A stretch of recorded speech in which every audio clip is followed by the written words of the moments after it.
class time because it was hard to do so outside of class. They would pool their respective diary entries and letters and all decide what could be used in each episode. In most cases, they would have to decide how to excerpt a relevant passage from the writings because otherwise the production would be much too long. Then there were larger editing questions. For example, how to adjust and combine the various, you can't keep 5 minutes more to adjust the various individual contributions in order to make the whole dramatic reading comprehensible. I could tell that my students had really gotten into the task when I heard quarrels about proposed modifications. No, my character, or even I, wouldn't ever say that. As for the production of Rosanna Alfaro's play, we had historical narrators for each episode. I brought in visual material for them to incorporate into their narratives. And I'm sorry I don't have any visual material, but I couldn't bring that out of prison. Our performance, very well received, was in May. In the following academic year, I arranged with a small theater group at Brandeis to perform the dramatic reading here. They did a terrific job, and their production was well attended and well received. I had requested that they record the performance and give me a copy of the CD, which they did. Then I arranged for the prison to let me bring together the students who were part of the previous year's production so that I could play the disc for them. I still remember how they were crowded around the CD player, some sitting on the floor. During the recording, they were silent, listening with rapt attention. But when we finished listening, they broke into excited chatter. "It's so thrilling," one student said, "to hear someone else speak our words." Precisely, the production did what I hoped it would do. It gave these women a sense of agency and therefore greater confidence in themselves. Like the student who thought of dropping out at the beginning of the semester, they didn't think they were up to doing the project. But not only did they do it, they excelled. They saw what could be accomplished when they worked together, and I think perhaps they developed a greater respect for community. The educational value of the course was incalculable. Of course, the very topic, imprisonment, had a special resonance for them, as we know. Taking the role of an individual character, although fictional, in the historical mass incarceration brought it even closer to them. But I shouldn't say that it came alive for them. I should say that they made it come alive, and not only for them, for their fellow students, for staff at the prison, and for students at Brandeis. And I had the role that I've always secretly craved, director-in-chief. Now, I know I'm over time, but may I please, I cannot not read their writings. So I'm just going to read very briefly selections from the dramatic production, the dramatic reading. Dear Diary. Now, this is from a so-called Nisei, second-generation Japanese American. She was born here. The first Issei were born in Japan. She writes, "It has happened. We didn't believe it at first, but then Joe and I rushed home from church to find Mother and Father sitting by the radio, numbly listening to eyewitness accounts of the Japanese attack on Pearl Harbor this morning.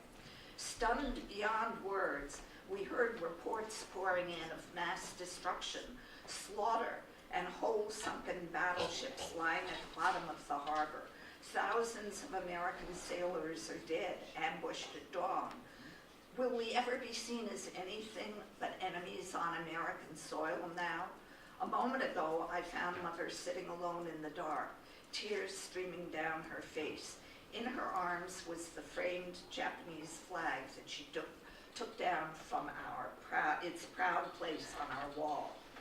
I can't help but feel that Japan's flag, with its blood-red sun, reminds Mother that it is now become a symbol of today's bloody dawn.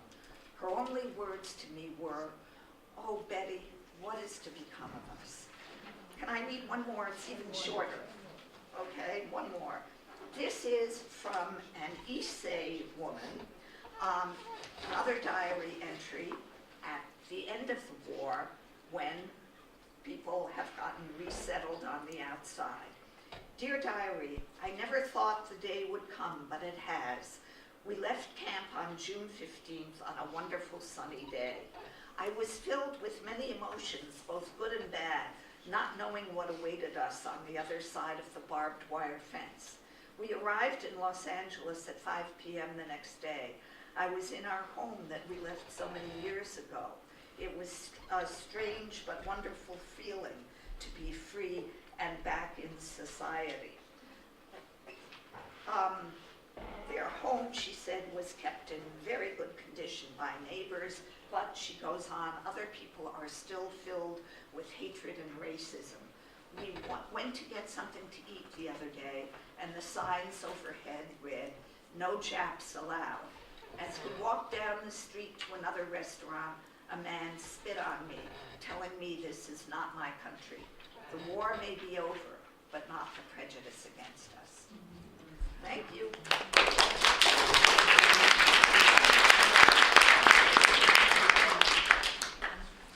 Julian and Amanda, we're going to go right into yours.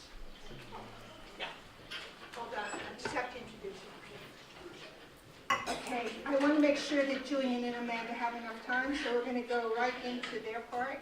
And then afterwards, if we have some time, we'll be glad to take any kind of questions.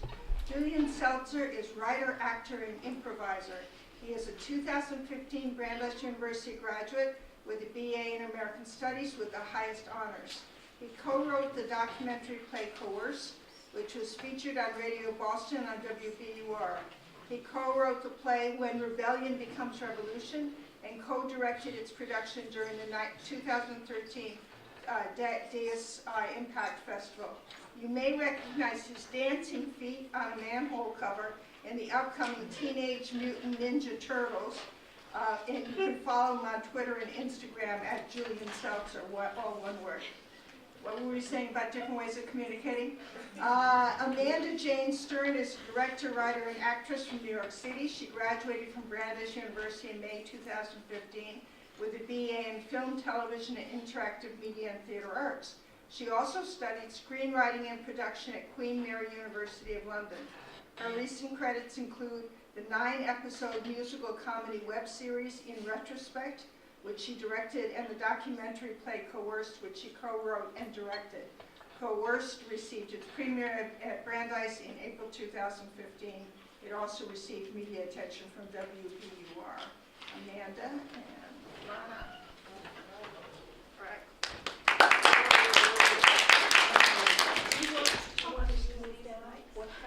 I mean, we could speak loud. Can everyone hear us? Yes. Okay. All right. So, heard a lot about these documentary plays, the living newspaper tradition, and I think it's only fair to hear a little excerpt of this. I know some people in this audience have seen the amazing play When Rebellion Becomes Revolution in its entirety that we wrote Back in our freshman year in Professor Antler's History of Theater class, which was the last time she taught that class.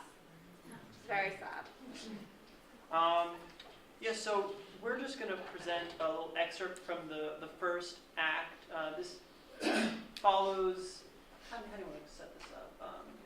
It sets up the bank robbery, which was mainly the crux of the story, and kind of introduces you to the main players in it. Yeah, I think this speaks for itself in many ways. So, you want to take it away? Yep. Wednesday, September 23rd, 1970, Boston. 3 bandits held up a Brighton branch of the State Street Bank shortly after it opened for business today and shot a Boston patrolman, Walter Schroeder, aged 42, in the back while making their getaway. The Bonnie and Clyde style gang of 5 that escaped from the bank with $26,000 and a hail of 18 bullets included 2 young women, from nearby Brandeis University, and 3 paroled convicts, one of them a special student at Brandeis. Who has been taking these bright kids from middle-class families and turning them into revolutionaries? Thursday, September 24th, 1970. A suspect in the robbery, Robert Valeri, 21, was arrested in front of his Somerville home. Valeri was held for questioning and provided the names of Kathy Power, 21, a Brandeis senior and leader in the National Strike Information Center, and Susan Sachs, 21, a June graduate of Brandeis. Professor Gordy Fellman remembers that day. I was teaching, and after class is over, probably 10 or 10:30, and I'm walking to my car to go home, when somebody rushes up to me and says, "Gordy, did you hear about the bank robbery?" Bank robbery? What are you talking about? So I turned on the radio. Here's what happened. Stanley Bond and 2 other convicts who were on the same prison release program got together with Susan Sachs and Kathy Power, and they went to rob a bank. And the first thing I thought was, oh God, I hope this isn't to get money to pay the bill at the strike center. The guys rob the bank, and they get back in the car, and as they're driving away from the scene, one of them totally, gratuitously shoots the cop who's standing outside the bank. Totally gratuitously. They'd already got the money. They're already in the car, and the cop dies. The cop left 9 children. Oh God, wow. On the day of Officer Schroeder's death, police raided the apartment where Catherine Power had been living on Beacon Street, Back Bay. The raid turned up 2 high-power rifles, a passport recently stamped for Cuba, 1 shotgun, a box of assorted ammunition, and an Army field radio stamped Company A, 101st Engineers.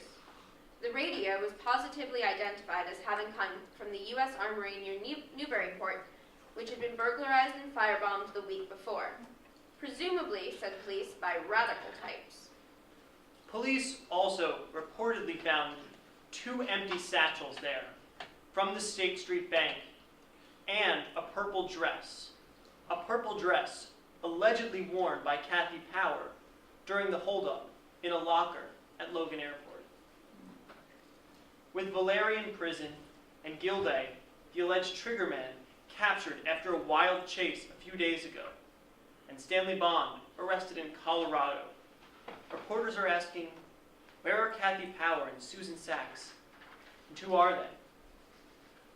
In addition to Kathy Power, the police and FBI put out an all-states alarm for Susan Sachs, a recent magna cum laude graduate of Brandeis University, Police Chief McNamara. Born January 18th, 1949 in Hartford, Connecticut, height 5'2". The subject has no known criminal record prior to this incident. She is being sought in connection with the murder of Patrolman Schroeder and the armed robbery of the bank in Brighton, Mass. Subject may be armed, should be considered dangerous. Miss Sachs first gained public attention as one of the leaders of the 1966 graduating class from Albany High School. She won a New York State Board of Regents scholarship and an award by the Albany Poetry Society. After sophomore year, she transferred to Brandeis from Syracuse University, looking for more academic challenges. An English major with hopes of becoming a writer, she met Stanley Bond at a party. When friends would criticize him, she'd say, "He's not so bad." From somewhere in hiding, Susan Sachs writes a letter to her father. Dear Dad, I'm writing this letter because I'll never see you again, and I probably won't write anymore. When you get this, you'll have a rather garbled but basically accurate account of what your little girl has done with her life. The only thing you won't know is why. I want to try to explain a few things to you about consciousness, experience, beliefs, rebellion, and revolution. Living in America today is like being confined in a little box with something poking at you every now and then from every different direction at random. You don't know what it is or how to deal with it. Finally, you either accept it, striking out at each separate provocation, never knowing what you are fighting, only that you're fighting it alone. Both of these attitudes lead to a feeling of fatal impotence, the American condition. Potency lies in consciousness, and this is where rebellion becomes revolution.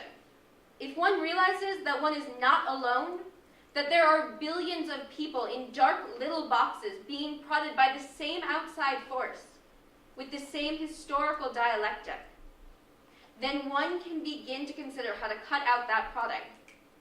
One can act instead of reacting. I know the tremendous strength of what I am fighting, and the absurdity of my struggle. I don't expect to live forever, but I do expect to live once. In the last month of my life, I have had more experiences, and more interesting experiences than you have had in your life. People are going to ask you why someone who could have had everything society has to offer should throw it away for an almost hopeless cause.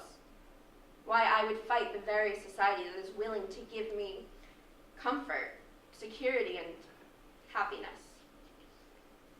I am not alone in this strange decision. If you look at the revolutionary vanguard throughout history, you will find it made up of upper middle and middle class aspiring people. The Panther leaders were from the small minority of blacks who could have made it in American society. Even the movement clowns like Jerry Rubin and Abby Hoffman are among the best and brightest in the country. The ranks of the revolution are full of honors students, promising young women and men who could have anything they wanted if they would only pay for it with their freedom. Give up your consciousness, your sense of potency, and Big Brother will love you forever. Our answer is no. America, your children hate you. Try to understand that this does not diminish whatever love I have for you.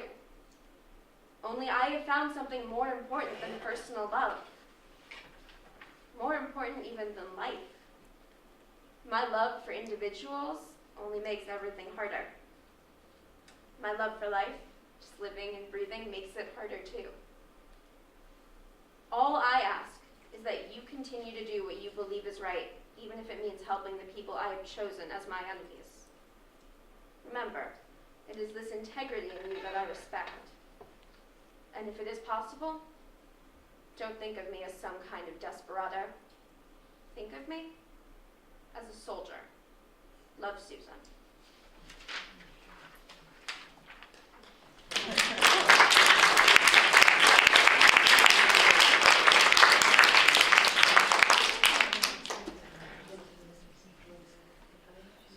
Do you want to say a couple of words? Sure. Go ahead. Sure. So that's how the first act ends. I mean, this was just really an amazing experience that we put together through Joyce's History as Theater class, and it inspired the two of us to go on and Write our thesis, which was mentioned in our bios, another documentary play called Coerced, also involving the prison system. Yeah, I mean, it's been, That's fine. Now, before I take questions, can we please give a big hand of applause to all of our panelists? Okay, we have a little time before we're going to move on to dinner. So, what questions, comments? Jonathan. So this is a question for Julian and Amanda. Hi. So I'm wondering if you could talk a little bit about the process of doing the research and writing, and what you think you learned from this experience that you would not have learned in a conventional course. It's very interesting when you approach a documentary play.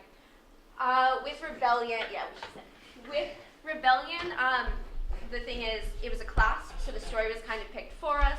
And I actually joined the class 2 weeks late, right before the joining period had ended, and I went and I fought with the registrar's office, and I was, you are giving me this class, I have the consent code, I am getting it. yeah, but the interesting thing is, even though Joyce had found this kind of narrative to guide the class. It was kind of, the interesting part was, how do we take this huge event, this, years and years of history, and put it together, like what's the narrative thread there? So I think that's really what drove a lot of the questions and the ways that our class came to think about it differently than if we were just reading these documents and thinking about it more historically. We started pursuing it we gathered all of the newspaper articles. Thankfully, Brandeis has an amazing archive system, so they had boxes of archives on this story and what happened on this campus during the Vietnam War era. Thanks to the Freedom of Information Act, there were a lot of FBI files on students here, so that's what we started by reading. And then we got very lucky and got to interview a lot of people who were involved in this case and involved in the Brandeis campus back when this happened. There were, of course, people who have died since this happened or who just will not talk about this event. Yeah, one way that we did get really lucky with the research was through Nancy Gertner's archives. She mentioned them before. Yep. She represented Susan Sachs, so we got to go through her boxes Yeah, of files. yeah, a lot of her files became dialogue that you just heard there. A lot of the newspaper reports were things that The she had Susan held up. Sachs letter, Susan that was from Sachs her. letter, So. And we got to interview Kathy Power. She came and spoke to us, and I think she spoke to us twice, actually. So that provided great information. And then our other play, that was kind of a story that you heard before I did and just felt really passionate about it, brought it to me. And this was while we were in the middle of writing When Rebellion Becomes Revolution. So we really liked this whole documentary theater thing. Found this other story and just thought, wow, we need to pursue this. And because it was just the two of us that time, we went about forging relationships with David Bowery, an NPR journalist, and through him, and we stalked him, just like we found he was going to be at the Boston Book Festival, showed up at his panel, went up to him, hey, we spoke to you a year ago, you remember us? We want to do that play, and spent So then a few he years. hands us his card, we geek out, and That's the sister. yeah. Yep. I want to add one thing to that. I want to say the subtitle of the play, which I think is important, was When Rebellion Becomes Revolution, a play of protest, murder, denial, and atonement. I sometimes get the order wrong, but I think that was it. Protest, murder, denial, and atonement. And the atonement part, I mean, like when you start this as a class project, as I think you found, Laura, and others who have done this, you don't know where it's going. And somehow we learned that Kathy Power, one of these two women, was in the area. And she came and talked to us, not at us, but she was, as a Brandeis graduate, she had references, for everything that she said. But she talked about trying to come to terms with this murder in her background. And while she gave herself up after 20 years, being on the run, and she couldn't take it anymore, she went to prison. And still she was so angry at the Vietnam War and angry at McNamara. She was a lax Catholic, but she was so angry at the Pope for what he said about birth control. But in going over the words of the Lord's Prayer and saying those words, she came to suddenly forgive the people around her, and it became atonement rather than anger. And, of all the classes that moment of sharing her story with the class and giving us a direction to go, and really just such a powerful moment of connection, was just, I really think, amazing. And the students really went with it and figured out, we didn't know what the structure of the play was going to be. I don't think you told us about Act 3, but maybe you will. Actually, was Kathy, we put Kathy up against one of Walter Schroeder's daughters, who actually became a police officer herself. And I believe she became a captain. Here in Waltham. And they have never met. They don't speak to each other.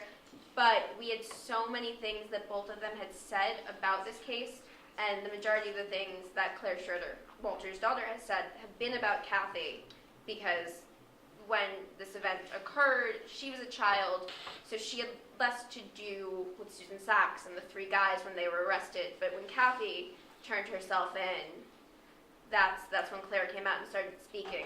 So we had all of these dialogues that we were able to kind of put on the stage, and you could see the juxtaposition of the things that the different women were saying without having them actually ever speaking to each other. Right. Hi, I just wanted to ask if when she came in, you met her, because she did a lot of wonderful work, education work with the women in MCI.